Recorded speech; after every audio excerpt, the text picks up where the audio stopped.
Morning, all of you. So, in the previous class, we discussed about that means we discussed in first day, second shift paper. 20 questions are completed. Then remaining the numerical type questions. Let us see this. So now this is 21st question.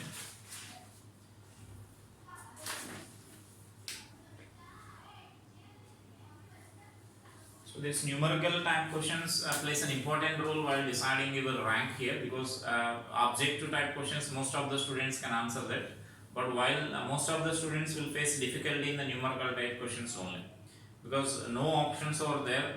So if you have clarity about that, if you are able to solve that, then only you can answer that, right? Even if guess is also not possible, because these are not even integer type questions, numerical type questions. So that is why they are frequently giving these numerical type questions even in the advanced models also. So those are very important here. So they plays a very important role in deciding the rank.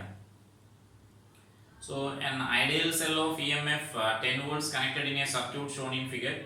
So each resistance is 2 ohms, and the potential difference across the capacitor when it is fully charged is. So it's an RC circuits question here. So the circuit is given like this. So then here these are the three resistance in this branch, and here capacitor is there, and then here one more resistance is there here, and this is another resistance. And so now this is circuit here, right? So then these are R1, R2, R3, and this is R4 and R5. And now this voltage is 10 volts here. Then this each resistance is given as 2 ohms. So resistance of each resistor is 2 ohms. So that means everywhere this R is equal to 2 ohms here. Now they are asking potential difference across that capacitor there, right? So in steady state, now we need to calculate here. In steady state means, then in capacitor, the important property of the capacitor is initially the capacitor will behaves like a short circuit, like it behaves like a conducting wire. So wherever capacitor is there you can consider this conducting wire initially, and once the capacitor reaches the steady state, then it will behave like a open circuit. It doesn't allow any current here. And so like if you are taking the concept here, then what we can consider is if once it is in steady state, and so no current will be there here, and similarly there is no current in this, the only current will be there along this path here, right? So this will be the current here, the total current is there, so it will divide into two parts, and so then that current will again comes along this path here, right? Sorry, this is this direction. So right, so that will be our circuit here. And so now let us calculate the current in this different branches we may calculate here. So finally we need to calculate the potential difference across, or potential difference between these 2 points. So that is nothing but potential difference across these capacitors here, right? And so for that, everywhere that resistance is 2 ohms only, so directly I am doing this. So this resistance, now this resistance will be in series in steady state, and so that will be 4 ohms you will get, and here 4 ohm, here 2 ohms will be there. And so that then effective resistance, if I write here, then the circuit we can convert like this, because we need the current there, current in every branch. So you may convert this circuit like this.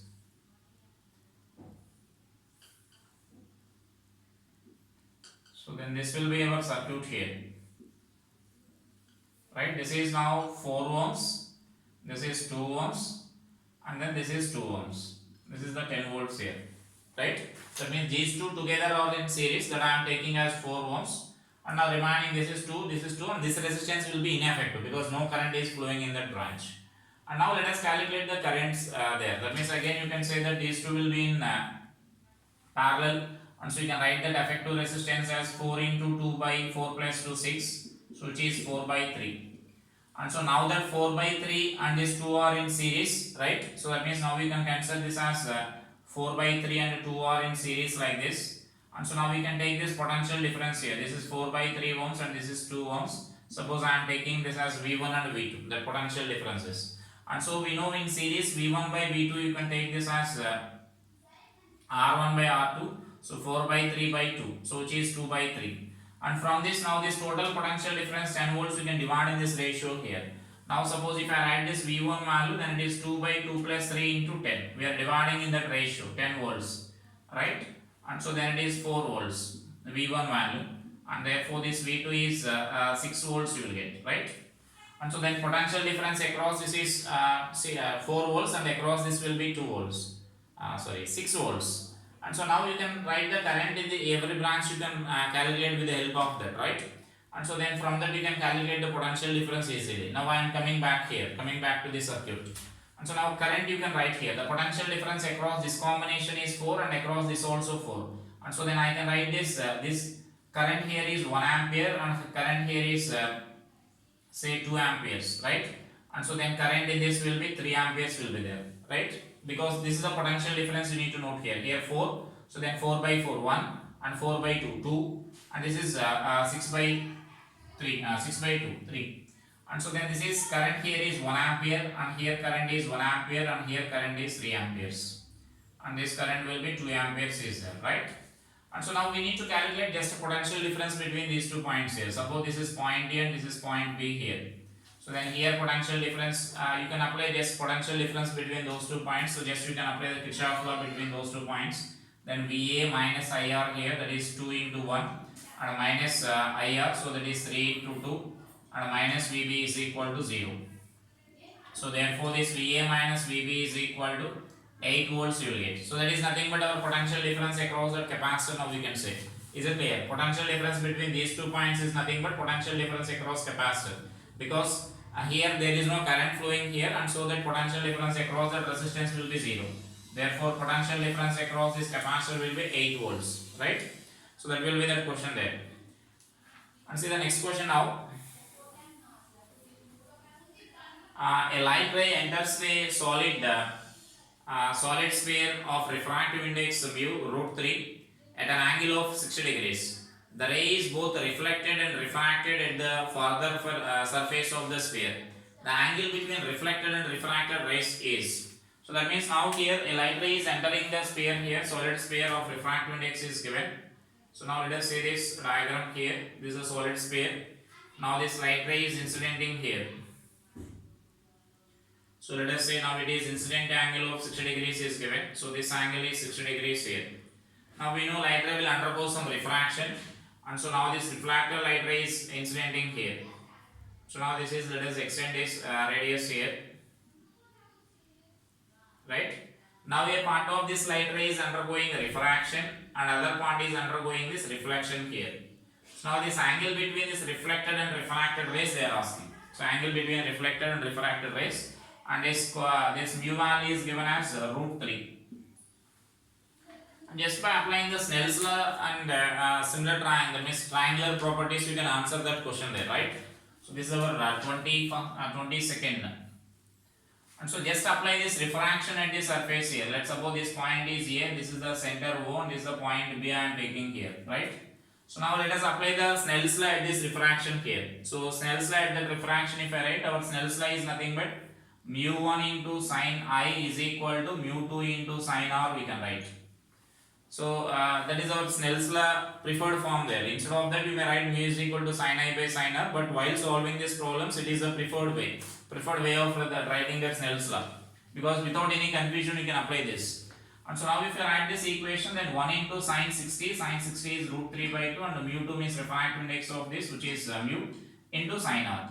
And that implies that sine R is equal to 1 by 2, or from this you can conclude that R is equal to 30 degrees, right? So angle of refraction is 30 degrees. This angle is 30 degrees. And now if that angle is 30 degrees, now I can say that this angle will be 30 degrees here. Because that triangle will become isosceles triangle there. This means this is radius of the sphere and this is also radius of the sphere. And we know anywhere that whenever light ray is undergoing reflection, angle of incidence is equal to angle of reflection. And so that I can conclude that this angle is also 30 degrees here, angle of incidence and angle of reflection. And therefore this, to find this angle of refraction here, again you can apply the Snell's law, or by the symmetry you can say that it will comes out with an angle of 60 degrees you can conclude. Or if you are applying that Snell's law, just we need to write in a reverse way here. That means I can write this as again I am applying that, again you will get the same 60 degrees directly, or I am say this, I am applying for this refraction there. That means mu value is root 3 into sine 30 is equal to 1 into sine R now. Let it be R dash, this angle is. So then that r dash value will get that value as 60 degrees there, right? So that this angle is 60 degrees now. And so then from that we can conclude that the angle between those two rays will be 90 degrees. Now we can answer here, because this is a total straight line. If you consider, this is 60 degrees and 30 degrees, so that is 90 degrees. So this angle between those two rays must be 90 degrees there. Is it clear? So that is refraction at that spherical surface, that means solid sphere. Just it is also based on the Snell's law there.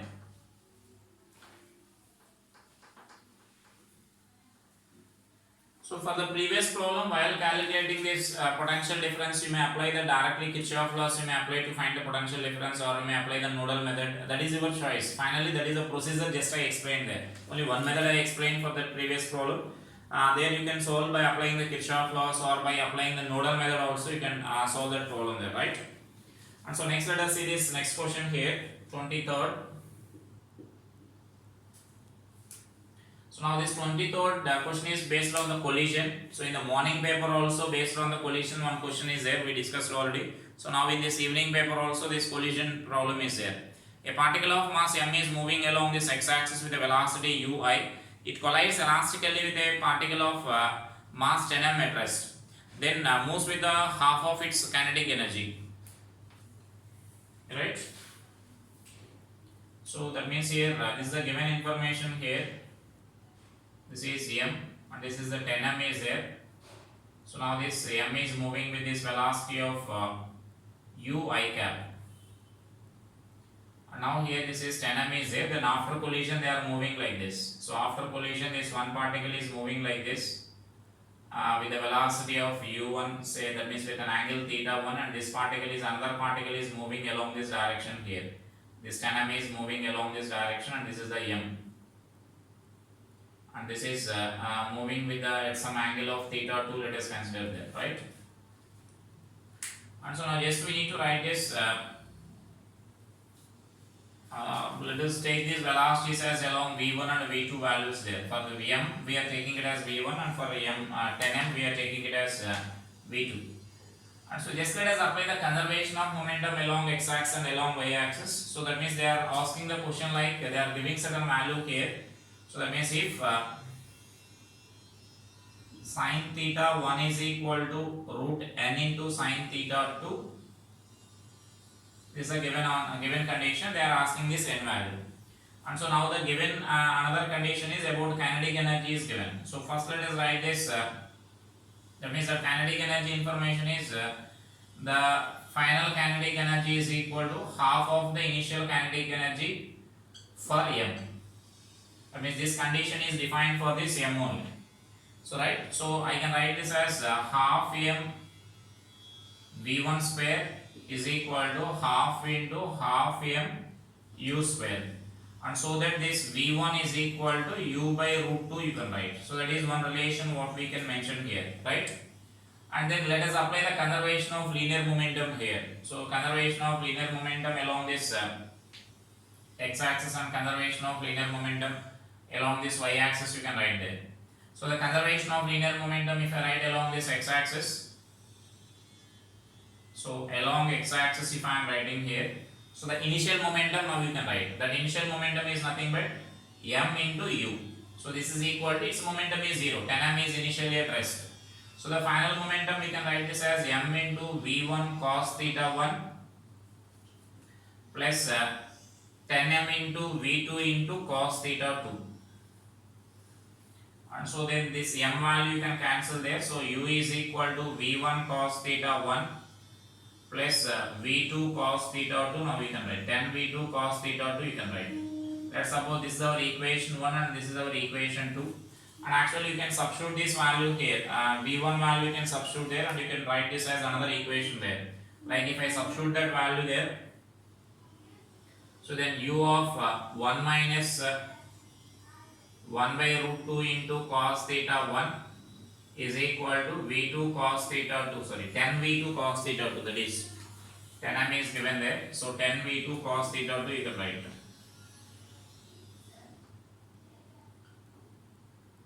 10 v2 cos theta 2. And similarly, another relation what we can write is conservation of momentum along y-axis. So along y-axis, if I write,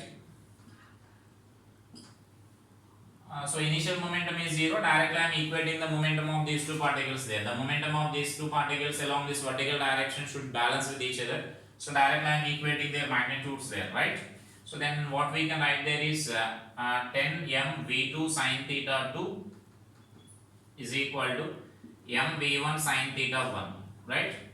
And so this is 10 v2 into sin theta 2 is equal to u1, that v1 is nothing but u by root 2 you can write. So u by root 2 sin theta 1 you can write. And so from this 10 u2 value also we can substitute there. 10 u2 value also we can substitute in that equation. So it is 10 v2 sin theta 2 is equal to u by root 2 into sin theta 1. And that means this above equation only. So they are asking our relation is in this form here. The sin theta 1 and sin theta 2 relation we need to write. So for that what we can write there is, let it be equation 2. So for that what we can write there is, we can use the conservation of energy there. Now we need another relation between this V2 and U, right? So if you write the direct relation between U2 and V, directly we can substitute here and we can simplify that equation there. For that what I am writing is by conservation of kinetic energy. So by conservation of kinetic energy if used, because it is mentioned that that collision is a elastic collision is given. So you can apply the conservation of kinetic energy here. So initial energy is half m u square. This is equal to half m v1 square plus half 10 into m v2 square, right? And so now this value we can cancel, this half m you can cancel, u square is equal to v1 square, that is u square by 2 plus 10 into v2 square. Now I can write, and so then this value is 10 v2 square is equal to u square by 2 we can write, and so therefore this is 10. Then v2 expression you can substitute and then you can simplify this equation here. Therefore this v2 is equal to, what we can write there is u by under root of 20 you can write. So this is our equation 3. Now substitute this equation 3, that is v2 value in this equation there. Therefore I am writing this, that is from equation 2 I am substituting this v2 value, 10 into u by root 20 sin theta 2 is equal to u by root 2 sin theta 1. And so then that u value you can cancel and you can simplify that, then this value is root 10 you will get. That means I can write this expression as like sin theta 1 is equal to root 10 into sin theta 2, right? So this n value is nothing but 10 you will get, right? So that is the answer for that question. So then for this particular calculation actually this equation is also not required here. Along x-axis we are not using that, because if you are using that then again this cos function will be there, then calculation will become lengthy. So just we are taking along y-axis equation and a conservation of energy equation we are taking there, right?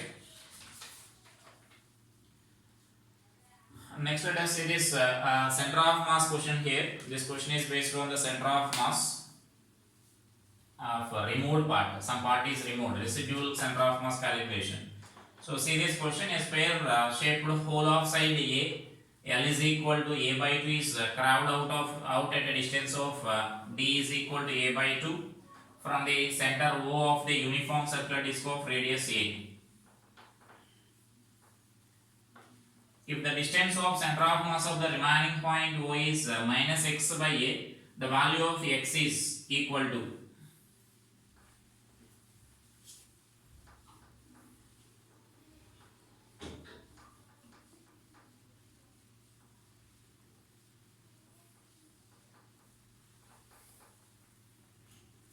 So now see this 24, the removed part, that means remaining center of mass they are asking here. And so here the given information is there is a circular disc. So from this circular disc a sphere is removed here. A sphere is removed. The distance of that center of the sphere is A by 2 from this. and the side of the sphere is also like a by 2 only. This distance is also a by 2 only. This side is also given a by 2, and where a is the radius, like a is the radius of this disc. The distance of the remaining disc they are asking here. So the remaining disc means, for this what we can write there is, for this type of problems, the shifting center of mass now we can write like this. The xcm is equal to m1 x1 minus m2 x2. Now we can consider m2 x2 by m1 minus m2, where m1 is mass of the original disc and this m2 is the mass of this removed part. That means m1 is mass of the original disc before making that hole, or before removing this square part there, and m2 is the mass of this square part, right? And so then x1 or x2 are their respective center of masses here. And so while solving it simply, then you can cancel this as origin there. If you are taking that as origin, then we can solve that easily. So then you can write this as xcm is equal to, now in terms of areal density I am taking here. Suppose I am taking some sigma as the areal density of this material. Then sigma into pi a square now I can write. Is it clear? That gives the mass of this complete disc. Then into 0. x1 is 0. We are taking this itself as 0.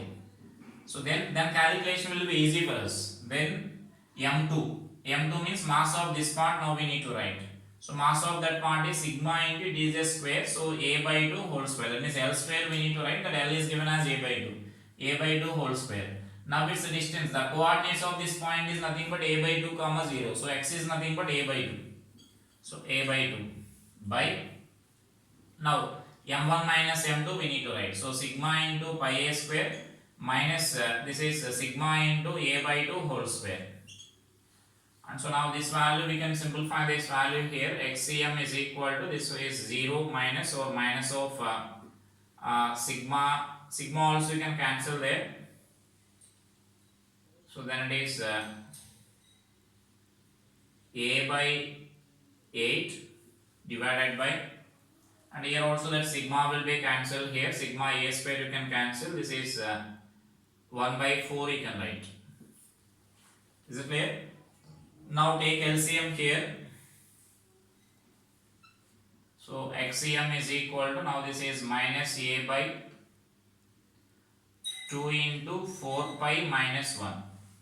So that is our a value, and that value they are giving it as like a by x minus a by x is a given form, and now therefore this x is equal to 2 into 4 pi minus 1 they are asking, and they are asking to find the nearest value of this. So they find the nearest value of this. So you can take this as 8 pi minus 2.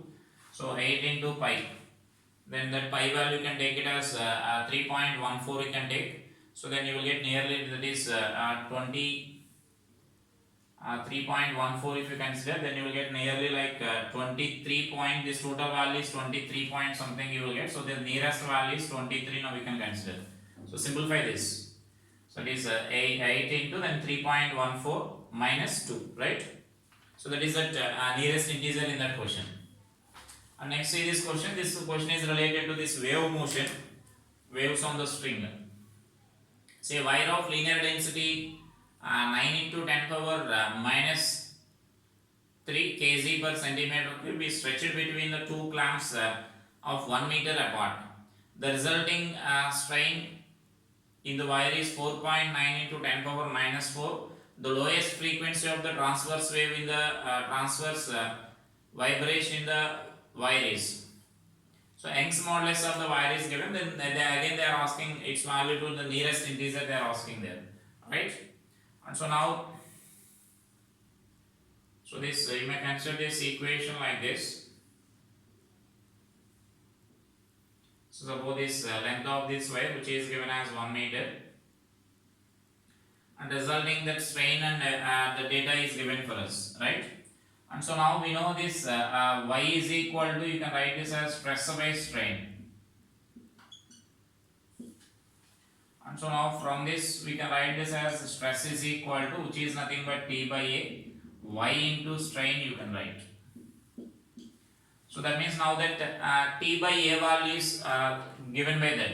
Now we know the fundamental frequency, we can write this as frequency, fundamental frequency, we can write this expression as, so 1 by 2L into under root of T by mu, actually we can write, where that mu is nothing but we call linear mass density, so which is m by L, and we can write this m by L in terms of this density of material as, where mu is equal to m by L, mass per unit length. So that mass per unit length you can write this as volume into density, so A into L into rho by L you can write, so that is A into L, A into rho you can write, right?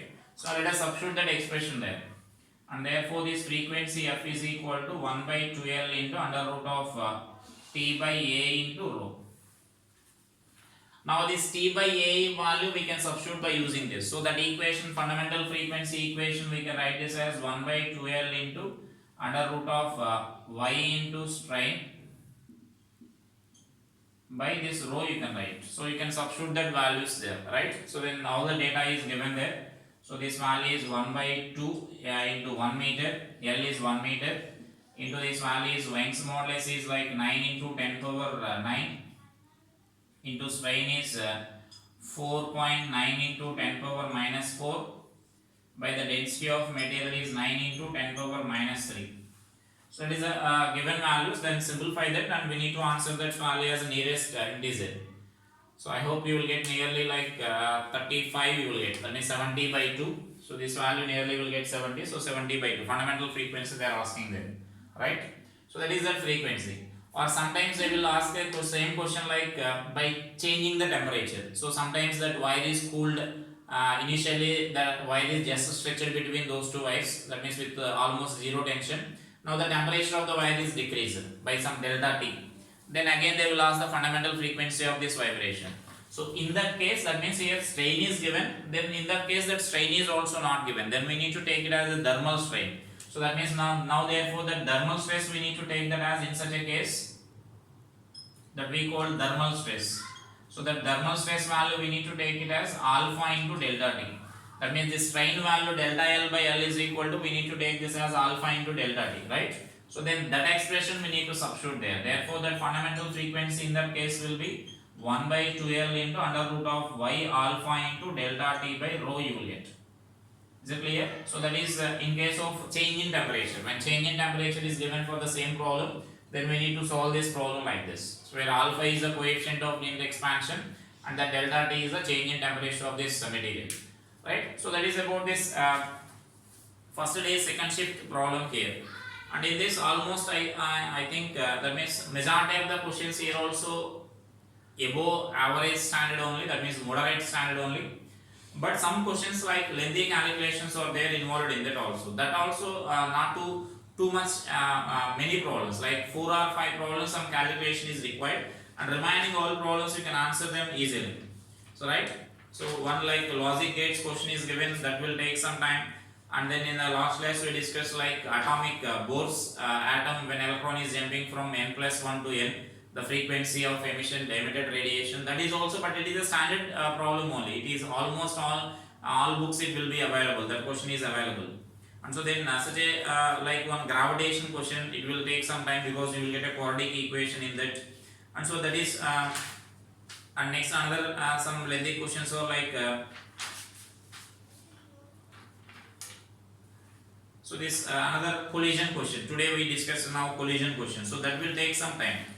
And then remaining almost on the calculation part of that, the 24th question also, that means this question also will take some time here. So that means all after doing this here also we need to simplify this calculation here even after doing these calculations here. So that means generally student may get doubt after solving this, whether we are solving it correct or not, because you won't get any particular answer there. So for that only they are answering that, they are asking to answer the nearest integer. So just that concept is also, that means reading that sentence is also important there. So otherwise you may get confusion like whether your calculation is correct or not. So that confidence level is also important in that, right? So then these are the some standard of this first and second day shift, and the remaining papers I will explain later. That means later in the sense once if we coming to the college, then we can discuss those remaining papers there. Because I hope that tomorrow class won't be there, because tomorrow you have to some of the hostel students, they have to move to the college, that means they may be in journey, and so that tomorrow we are not posting any videos there, and you will get directly the physical classes will be available from the 5th onwards. And so then you have to follow the COVID norms and follow all the COVID norms strictly, like you have to wear always mask and sanitizer, you have to bring along with always sanitizer you should carry even in the classroom also, and you should not direct contact with the other students even in the hostel also if you are staying in hostel.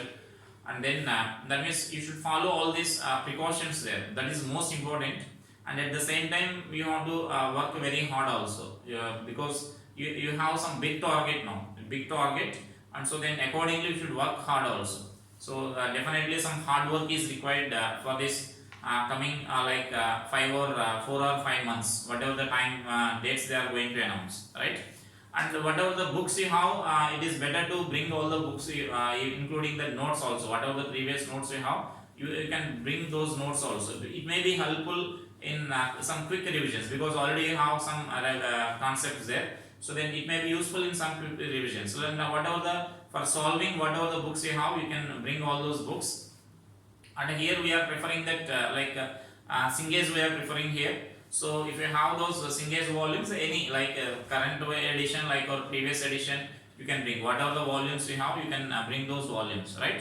So then bring all the required materials and required sanitary items like precautionary items. So bring all the items and take care in the journey also, right?